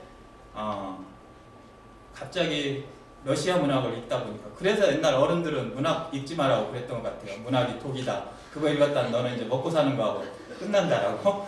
문학을 갑자기 러시아 문학을 읽고 이건 내가 외교관이 돼서 러시아를 아는 것보다도 이 문학에 담긴 러시아의 사상은 엄청나다라는 생각에서 러시아 문학 연구를 합니다. 연구라기보다는 엄청나게 있고 그런 과정에서 번역도 이제 하게 되는 거죠. 그런데 이 사람은 이제 결국 뭐 여러 우여곡절이 겹쳐서 자기 예명 자체가 여기서 시메라는 말은 일본어로 발음 그 자체로는 나가 죽어 이런 말을 합니다. 그걸 아버지가 실지 문학한다니까 넌 나가 되져라 라는 식으로 얘기해서 그걸 아버지의 말을 그대로 받아서 자기의 그 예명으로 삼았다라는 얘기도 있는데 실제 그건 에피소드도 문학사에서 많이 얘기가 되는데 근데 후다바테 이시메이는 진짜 아버지 말처럼 객사를 합니다. 일본에서 죽지 않고 러시아의 특파원으로 갔다가 돌아오는 길에 객사를 하는데 객사를 하기 직전에 이 사람은 돈이 궁해가지고 자기가 어디에서 원고료를 좀 받을 테니까 이건 누구한테 주시오 아파서 객사를 했기 때문에 그런 것을 남깁니다. 그래서 우리가 대단하게 몇 번씩 지금 여기서 후다바테 이시메이라고 이름을 불러주지만 이 사람의 죽음이라는 것은 그거였고 본인 자신도 자기가 무슨 일을 하고 한지 모르고 죽었습니다. 그 자체가 이제 하나의 아이러니라고도 할 수 있고 재미라고도 할 수 있습니다. 아까 나왔던 업문일치라는 말을 했는데 트르게네프의 작품을 번역하면서 밀회라고 아주 뭐 일본어로는 아이리키라고 하는데 트르게네프의 사냥꾼의 일기 한 단편을 번역한 게 아주 혁신적인 일이었다라고 합니다. 뒤에서 이걸 어떤 식으로 번역했냐라는 인용도 이제 말씀을 드릴 텐데요. 이걸 통해서 그 일본의 근대문학이 성립되었다라는 것은 사실 새삼스러운 얘기도 아닌데 일본의 대가라면 이 점을 한 번쯤 짚습니다. 카라타니 고진이라고 하는 유명한 평론가 한국에도 많이 소개된 근대문학의 종언이라는 것을 이야기했던 사람도 그 책에서 후다바테 이시메이의 그 했던 일이 얼마나 일본 근대문학에서 그런 그 큰 일이었는가라는 식으로서 이제 이야기를 하고 있습니다. 그래서 거기 1페이지에 보면은 제 생각에는 뭐 이 외에 이제 조금 그 일본에서 번역은 외국 소설을 대량으로 유입하는데 아까 최남선의 신문관에서 뭐 번역한 그런 거 다 미리 일본에서 번역된 것들이죠. 뭐 세익스피어부터 해서 벌써 30 몇 년도에 쯔보우치 쇼요에 의해서 세익스피어 전집 40권이 번역될 정도니까 뭐 일본에서 그런 대량으로 유입되면서 번역을 거쳐서 역시 업문일치체 소설이 나옵니다. 그리고 업문일치체 소설을 통해서 가능했던 것은 드디어 이제 문학이 인간의 내면을 헤집고 심리 묘사에 가까울 수 있다라는 가능성이 열리게 된 거죠. 그러므로 해서 이제 일본의 근현대 소설은 성립했다라고 볼 수 있습니다. 그런 의미에서 이제 그 일본의 그 문학의 그 디자인이 여기에서 설계되고 그려졌다라고 말씀드릴 수 있는데 그렇다면 이 페이지로 넘어가서 시의 쪽은 어떨까요? 뭐 시는 제가 특히 소설 전공이기 때문에 시에 대해서는 그렇게 자세히 모르지만은 간략하게 소개를 드리면은 이쪽은 읽는 쪽으로 이렇게 말씀을 드리도록 하겠습니다. 근대 이전 일본의 운문은 정형시 왁가, 일본에서는 단가라고 합니다. 단가 이런 식으로요. 31글자로 이루어집니다. 왁가와 하이쿠로 대별할 수 있습니다. 이는 오늘날까지도 일본 사람들은 왁가와 하이쿠를 즐기고 있습니다.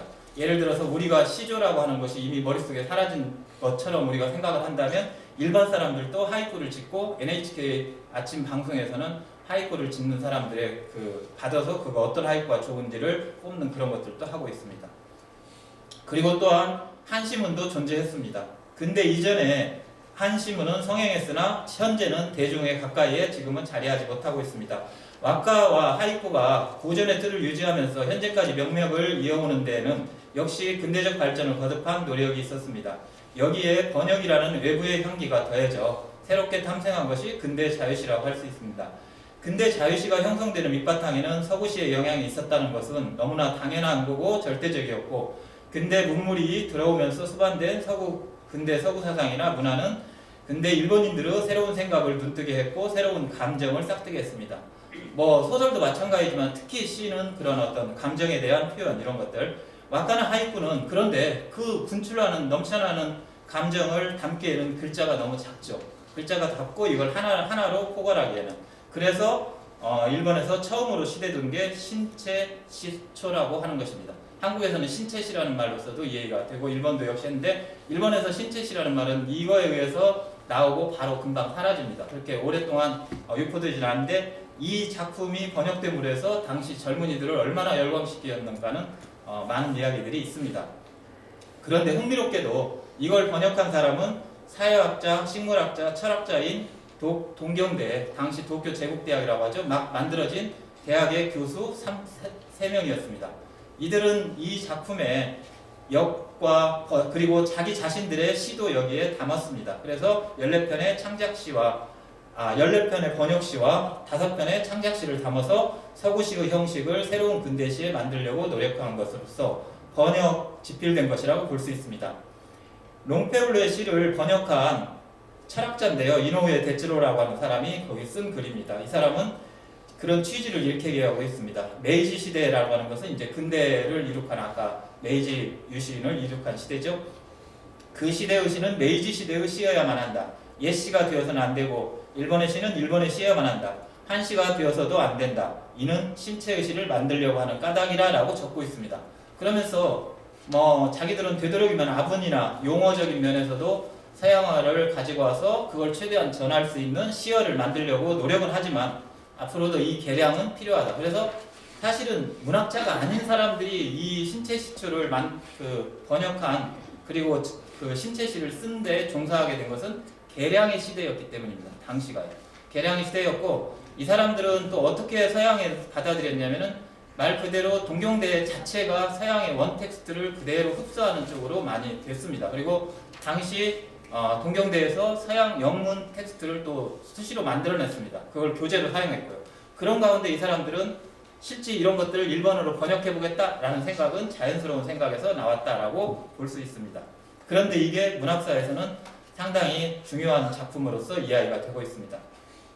그런데 흥미로운 것은 신체의 시는 일본의 시보다는 외부의 세계에서 쓰인 시를 번역한 시가 비중을 차지하는데, 이 번역시가 당시 왁가라든가 하이쿠에 살려있던 7호조로 번역되어 있습니다. 그래서 이게 아주 흥미로운데, 그러면 왜 7호조로 번역했을까? 옛 스타일로 번역을 했을까라고 하면은, 사실 이 사람들은 서양시에 경도돼 있지만 서양시의 감정을 어떻게 그 리듬을 잘 전달할까 고심한 게 결국 내 안에 있는 걸 끄집어내는 수밖에 없었습니다.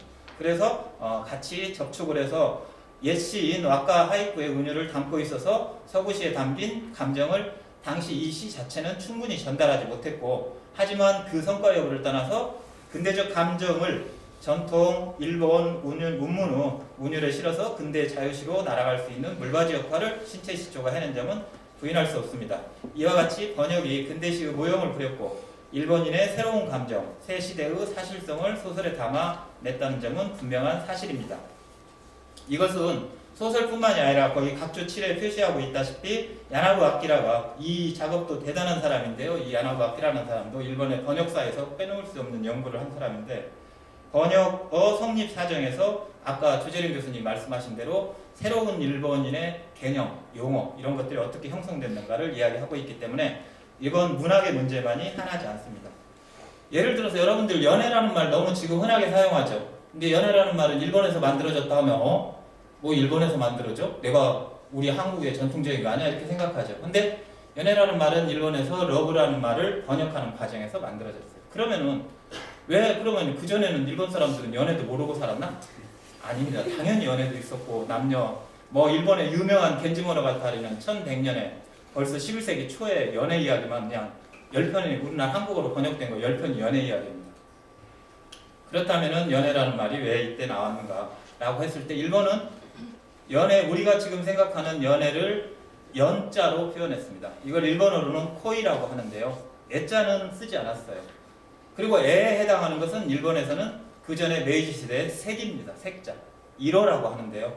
그렇기 때문에 애자는 없었어. 그래서 일본 사람들은 러브라고 하면은 읽어보면은 서양 텍스트에서 러브라고 얘기하면 뭔가 고상한 대화예요. 고상한 감정이에요. 이 고상한 감정을 어떻게 연자에만 담으면은 사모하는 감정이에요. 짝사랑이에요. 그래서 겐지모노 가타리 거 보면은 내가 이 사람을 좋아하면 내 꿈에 나타나요. 이런 묘사들이 나와요.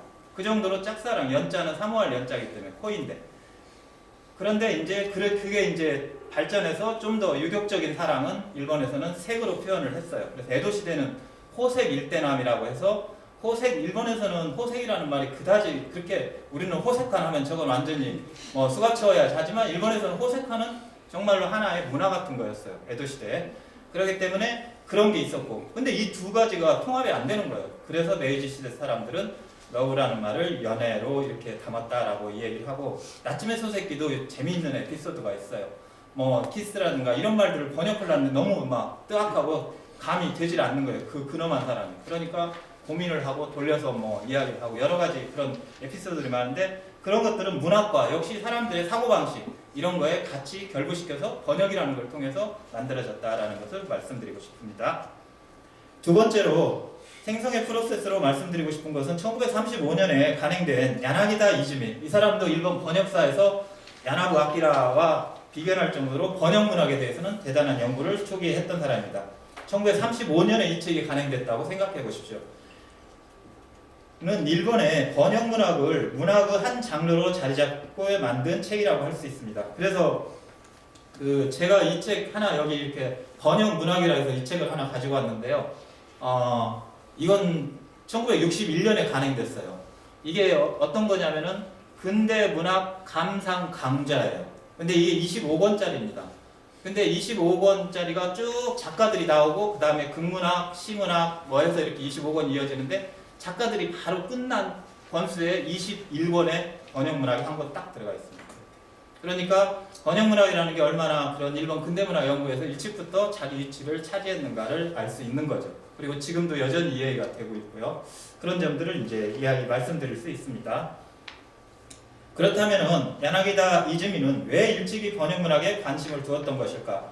그는 외국문학 전공자인 자신이, 이 사람 외국문학 전공자였어요. 자신이 10년 세월에 걸쳐 일본의 메이지 문학을 깊이 연구할 수 있었던 것은 외국 문학의 번역에 힘입은 바가 컸다고 하면서, 번역은 매우 수고를 들여야 하는 일인 줄 아는데 번역 문학가들은 한두 명의 특수한 경우가 아니면은 창작 문학으로 기록되는 문학사에서 다루어주지 않아요. 만일 그들의 고생을 특별하게 밝히려고 한다면 특수한 번역사를 쓸 수밖에 없어요. 번역 문학사를.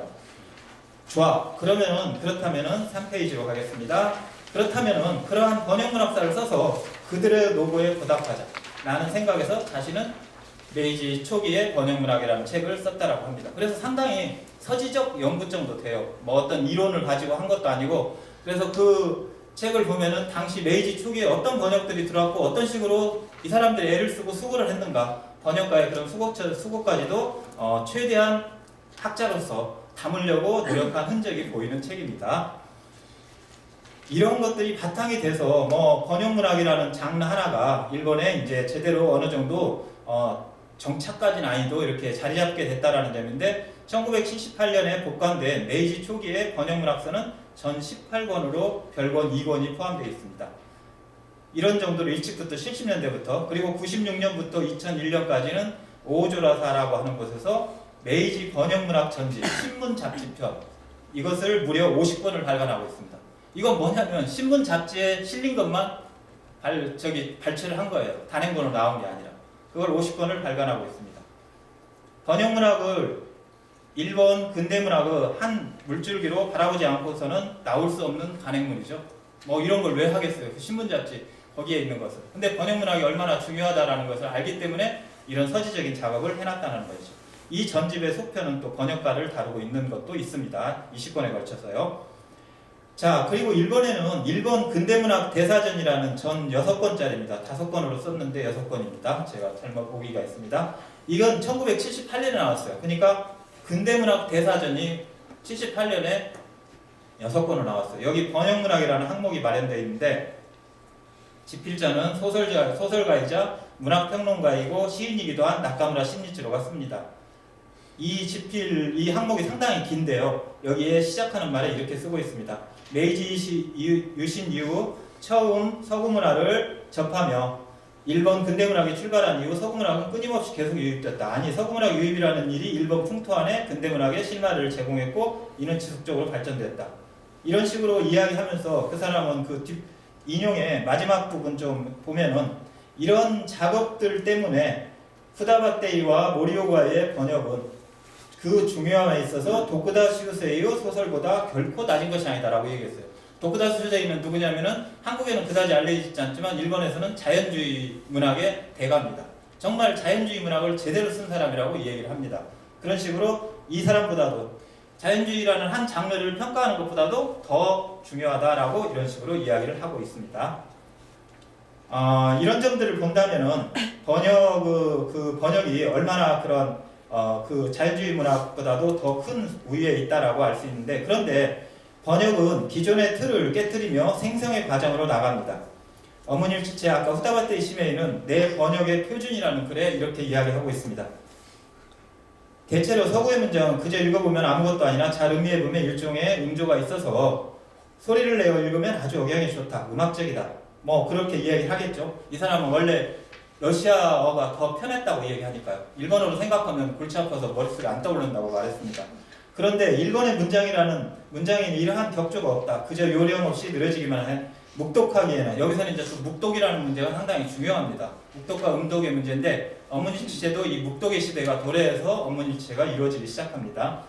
묵독하기에는 지장이 없으나 소리내어 읽어보면 매우 단조롭다. 그래서 원문에 콤마가 셋, 피리어드가 하나 있으면 번역문에도 역시 피리어드를 하나, 콤마를 셋으로 하는 식으로 해서 원문의 형식을 그대로 옮겼다라고 이야기를 하고 있습니다. 뭐 이건 어떻게 보면 오늘날 우리는 번역을 이야기할 때 흔히 무슨 얘기를 합니까? 이게 직역이냐, 의역이냐, 직역이면 뭐가 문제고 의역이면 뭐가 문제냐. 후다바테 시메이의 번역태도는 흔히 요즘으로 얘기하면 직역이라고 할 수 있습니다. 그렇지만 직역은 원문을 충실하게 옮기려는 자세에서 나왔고, 그러나 여기에서 말하는 번역자의 태도는 원문과 번역문의 관계에 하나지 않습니다. 일본어 문장과 서구의 문장의 문제가 먼저 자리합니다. 저는 번역에서 이 점은 참 중요하다고 봐요. 자기의 문장, 자기의 언어와 외부의 언어 문제가 중요하지, 제대로 그걸 가지고 왔느냐, 원문을 가지고 왔느냐는 중요하지, 그 두 번째 또 문제이지 않을까라는 생각을 합니다. 이 번역자에게 우선 일본어가 존재하지 않았다면 벌써 이 사람은 러시아어가 편해도 일본어가 먼저 머릿속에 있었어요. 애초부터 원문은 따라오지 않았을 것입니다. 일본어의 원문이 따라붙는 형국이 일본 근대문학 번역 초기부터 나타났습니다. 이 번역에 대해서 키무라 키라고 하는 번역 문해평론가이자 문화사 연구자인 사람은 단 한 점, 짧은 단편 소설이에요. 망망대해에 떠 있는 단 한 점 같은 거예요. 단 한 점에 불과한 이 단편의 번역으로 문장을 혁신하고 자연관을 일변시킬 정도의 커다란 문화적 역할을 이루었는데 달리 동서고금에 그 예가 있을까? 여기서 자연관이라는 이해가 있는데 후다바테 시메이의 미래라고 하는 작품은 일본의 문학자들한테 새로운 자연관을 갖게 했어요. 그래서 이제 그건 어떤 점이냐면은 러시아의 그 대자연에 인간이 같이 호흡하는 게 그 러시아 문학에 있는데 이 번역을 통해서 그게 그대로 원문 그대로 번역을 하니까 이게 일본에 흡수가 된 겁니다. 본래 일본에서 자연관이라는 것은 멀찌감치 우리도 그렇죠. 명승지를 자연관으로 생각하죠. 멀리 떨어져서. 근데 미래를 보면은 나는 자작나무 숲 한가운데 앉아있다 해서 모든 온갖 숲애들이 내한테 들리는 식으로 묘사가 됩니다. 이것을 읽고 당시 젊은이들이 너무나 감동을 받고 쿠니기타 도포라고 하는 사람은 후다바테 시메이의 미래를 길게 자기의 무사시노라고 하는 작품에 담습니다. 그리고 일본에서 무사시노라고 하는 작품은 일본의 자연관을 가장 근대적 자연관을 나타내준 작품으로 이야기를 합니다. 왜 그러냐면은 무사시노는 명승지가 아니었거든요. 그저 허허벌판이었어요. 근데 한 작가가 그 허허벌판에서 지내면서 자연과 마주했던 이야기를 쓰고 있기 때문에 이건 푸다바테 이시메이의 번역이 없었다면 나올 수 없었던 이야기라는 점입니다. 자, 그리고 또 하나, 그렇다면은 직역을 한 사람은 이런 영향을 줬으니까 의역한 사람은 어떠냐라고 이제 이야기를 하면은 모리오가이는 또 유명한 그 소설가이자 의사이기도 한데요. 그 사람은 이 모리오가이는 또 독일어를 말할 수 없이 독일인보다 더 잘했다는 식으로 비약적으로 말하는데 잘했다라고 하는데 옛노스 오모카게라고 하는 시집을 냈습니다. 이 시집이 또 시의 역사에서는 아까 신체시조 다음으로 신체시조와 비견할 정도 없을 정도로 명역이라고 이야기합니다. 그래서 이게 명역이라고 이야기하는데 번역으로서의 푸다바테 이시메이 쪽이 훨씬 공헌도가 높다라고 이 키무라 키는 이야기하고 있습니다. 그런데 저는 그렇게 생각하지 않습니다. 모리오가이 역시 일본어를 우선 염두에 두고 번역에 착수했습니다. 모리오가이의 번역 태도는 푸다바테 이시메이하고는 전혀 반대인 의역이었습니다. 직역을 구사한 푸다바테 이시메이와 마찬가지로 번역에 앞서 일본어를 염두에 두고 번역에 임했습니다. 그렇기에 일본의 낭만파시는 모리오가이의 번역 시집의 서정을 이어받아 갑작스럽게 서구시에 도취되지 않으면서 왜 그러냐면 일본 낭만파시들을 보면 되게 7호조로 먼저 시작을 해요. 7호조로 조심스럽게 시작을 하면서 이제 자유시로 이렇게 넘어가는 걸 볼 수 있습니다. 도취되지 않으면서 일본 고유의 운율을 밟고 근대 자유시로 이행할 수 있었다라고 말씀드릴 수 있습니다. 따라서 번역 시집을 부수적으로 처리해서는 일본 낭만파시를 비롯한 근대시의 수학을 이야기할 수 없지 않을까라고 말씀드릴 수 있습니다.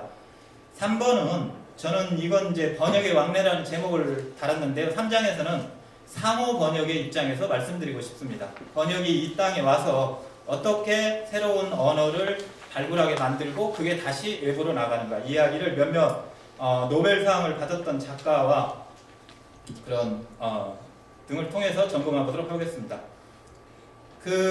단지자키 준이치로라는 작가가 있는데요. 제가 이 작가를 전공을 했기 때문에 이 작가를 좀 언급을 하는데요. 얼마 전에 일본의 뉴스에서 이런 이야기가 나왔어요. 노벨문학상은 50년이 지난 후에야 선고과정이 밝혀져요. 그래서 딱 가바타 야스나리가 1968년에 받았으니까 이제 선고과정이 밝혀졌는데 그 선고과정에서 일본에 두 사람을 상을 주면 어떻겠냐라는 것이 68년 이전 65년부터 이야기가 됐대요. 그래가지고 두 사람을 주면은 어떻게 했느냐라고 일본의 지식인들이나 일본 쪽에 노벨위원회에서 조사를 했답니다. 실제 설문을 조사했대요. 그런데 다니자키 준이치로가 65년에 죽는 통에 그냥 한 사람으로 결정이 됐다라고 이야기합니다. 그러면 이건 무슨 얘기냐? 노벨문학상을 두 사람을 주는 거, 한 사람에 주는 거하고 이건 무슨 얘기냐?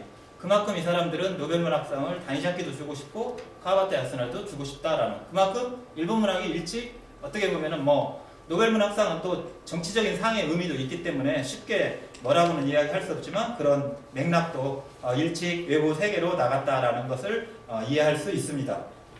자, 그런데 그러면은 다니자키 준이치라는 사람은 어떤 사람이냐? 카와바타 야스나를 많이 알려졌기 때문에 간략하게만 이야기를 하면은 이 사람은 1910년대부터 문화활동을 시작한 작가인데 1930년 무렵에 이탈리아어 등에 자기 작품이 소개됐어요. 근데 이 사람의 에세이에 그게 나와 있어요. 이걸 사실 이 소개는 일본에서 이렇게 번역하고 해서 소개한 그런 측면이 있어요. 그러니까 내 일본어 문학을 읽고 서양 사람들이 읽고 좋아서 번역을 하면 됐지 왜 우리가 스스로 소개해야 되냐라는 게 다니자키가 30년대 쓴 짧은 에세이 같은 데 있습니다. 그 정도로 이제 어떤 자기들의 글에 대한 내가 일본어로 쓰는 글에 대한 자부심이 있었던 거죠. 그러면 이 사람은 어떻게 해서 그 자부심을 터득해 갔느냐? 역시 이 사람도 번역에 종사했습니다. 오스카 와일드부터 해서 스탕달, 보드렐르, 토마스 하디 등. 그래서 일본에는 번역에 종사한 작가들이 많은데 어떤 연구자는 이런 책도 쓰고 있습니다. 세계 문학을 번역한 작가가 번역한 세계의 문학이라고 하는 이런 책으로서 많은 작가들이 세계 문학을 번역한 걸 이야기하고 있는데 다니자키는 이런 과정에서 다니자키 아주 명작이 하나 나오는데 그 명작이 최근에 한국어로도 번역되고 그전에도 번역이 됐었는데 슐킨 이야기라고 하는 책입니다. 이 작품은 토마스 하디의 작품 그리브가의 바바라 이야기를 다니자키가 직접 번역하면서 거기에 스토리를 그대로 가지고 와서 그런데 스토리는 그대로 가지고 왔는데 외장은 완전히 일본의 고전색을 띠고 있어요. 당시 구두법이 정착되던 시기에 구두법을 쌍그리 무시하고 표기를 무시하고 말 그대로 묵독이 아니고 눈으로 읽지 않아 실제 소리내서 읽지 않으면 모를 정도예요. 근데 소리내서 읽으면 너무나 이 장면이 선하게 눈에 들어올 정도로 만든 그런 명작을 번역을 통해서 만들어냈다라고 말씀드릴 수 있습니다. 그리고 이 사람은 역시 또 일본의 고전 문학인 그 겐지 모노가타리를 30년에 걸쳐서 3번에 걸쳐서 번역을 했어요. 끊임없이 번역하면서 고전의 향기를 어떻게 근대 문학에 이식할까? 뭐 의도적으로 아니지만은 자연스럽게 자기 몸에 배일 수 있도록 이런 것들을 해냈던 작가라고 이야기할 수 있습니다. 그래서 이 사람은 그런 걸 통해서 한데 이 사람의 글 중에 하나가 에세이 그냥 저서로 나온 책 중에 하나가 문장독본이라는 책이 있어요.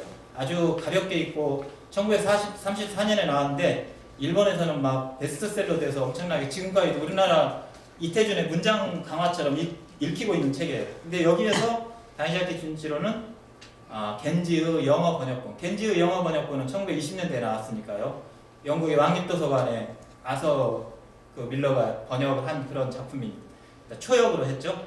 그런데 이제 그걸 일본어로 옮기고 일본어 원문을 대조시키면서 번역론을 펼치면서 일본어라는 게 얼마나 독창적이냐. 이렇게 보면은 되게 국수적인 태도를 취하는 것 같아요.